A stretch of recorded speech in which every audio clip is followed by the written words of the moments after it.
Dr. H.C. Mahadevappa, a true champion of compassion, even with the teachings of Buddha, reflecting the very ಜನರನ್ನು ನವಯಾನವನ್ನು ಪರಿಚಯಿಸಿರುತ್ತಾರೆ. ಬಾಬಾ ಸಾಹೇಬ್ ಅಂಬೇಡ್ಕರ್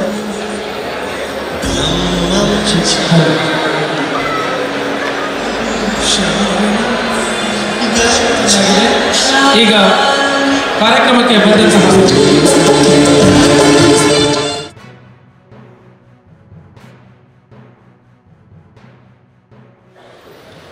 ಆದರೆ ಸಾಯಲು ನನ್ನ ಕೈನಲ್ಲಿದೆ, ನಾನು ಹಿಂದುವಾಗಿ ಸಾಯಲಾರೆ. ಯಾಕಂತಂದ್ರೆ ಈ ಸಮಾಜ ಅಸಮಾನತೆಯಿಂದ ಕೂಡಿರ್ತಕ್ಕಂಥ ಸಮಾಜ. ಅಸಮಾನತೆ ಯಾಕೆ ನಿರ್ಮಾಣ ಆಯಿತು? ಎಲ್ರಿಗೂ ಸಮಾನ ಅವಕಾಶಗಳು ಸಿಕ್ಕಿದ್ರೆ ಈ ಅಸಮಾನತೆ ನಿರ್ಮಾಣ ಆಗಲಿಕ್ಕೆ ಸಾಧ್ಯ.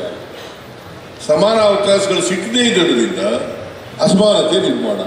ಅದಕ್ಕೆ ಬಾಬಾ ಸಾಹೇಬ್ ಅಂಬೇಡ್ಕರ್ ಅವರು ಏನು ಹೇಳಿದ್ದಾರೆ ಅಂತಂದ್ರೆ, ಪ್ರತಿಯೊಬ್ಬರು ಕೂಡ ಆರ್ಥಿಕವಾಗಿ ಸಾಮಾಜಿಕವಾಗಿ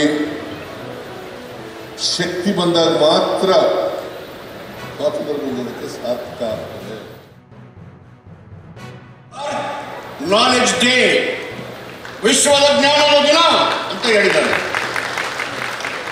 ಮತ್ತೆ ವಿಶ್ವಸಂಸ್ಥೆ ಹೇಳಿದೆ, we have to combat inequality. We have to combat inequality and to mark the goal of sustainable development. ಅಸಮಾನತೆಯನ್ನು ತೊಡೆದು ಸಮ ಸಮಾಜದ ನಿರ್ಮಾಣದ ಗೋಲಿನ ಕಡೆಗೆ ನಮ್ಮ ಆಡಳಿತಾತ್ಮಕ ನಿರ್ಧಾರಗಳಿರಬೇಕು ಅಂತ ಹೇಳಿ ವಿಶ್ವಸಂಸ್ಥೆ ಹೇಳಿದೆ ಅಂಬೇಡ್ಕರ್ನ ಸಂವಿಧಾನವನ್ನು ಕುರಿತು. ಕೊಡುವಂತೆ ಆಗಲಿ ಅಂಥೇಳಿ ನಾನು ಈ ಸಂದರ್ಭದಲ್ಲಿ ಹೇಳಿ, ಇವತ್ತು ಅನೇಕ ವಿಚಾರಗಳಿದ್ದಾವೆ. ಬುದ್ಧ ಶಾಂತಿಯ ಮಂತ್ರವನ್ನಷ್ಟೇ ಹೇಳಲಿಲ್ಲ, ನಮ್ಮ ಜೀವನದಲ್ಲಿ ನಾವು ಯಾವ ರೀತಿ ನಡ್ಕೊಳ್ಬೇಕು ಅನ್ನುವಂಥದ್ದನ್ನು ಹೇಳಿದ್ದಾನೆ. ದುಃಖ ಯಾತಕ್ಕೆ ಬರ್ತದೆ ಅಂತ ಹೇಳಿದ್ದಾನೆ. ನಮಗೆ ಆಸೆ, ಮನುಷ್ಯನಿಗಿರ್ತಕ್ಕಂಥ ಆಸೆಯೇ ದುಃಖಕ್ಕೆ ಕಾರಣ ಅಂಥೇಳಿ ಆ ಮೂಲ ಮಂತ್ರವನ್ನು ಇಡೀ ಜಗತ್ತಿಗೆ ಸಾರಿ ಹೋಗಿದ್ದಾನೆ. ವಿತರಿಸಬೇಕಂತ ಸಮ್ಮೇಳನದ ಉದ್ದೇಶ ಅಂತ ನಾವು ಭಾವಿಸಿದ್ದೇನೆ.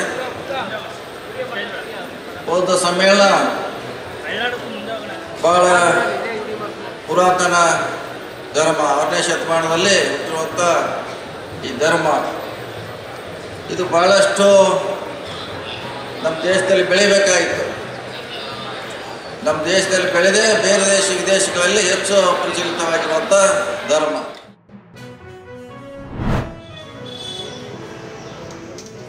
ಬನ್ನಿ ಬನ್ನಿ, ಕೇರ್ಫುಲ್.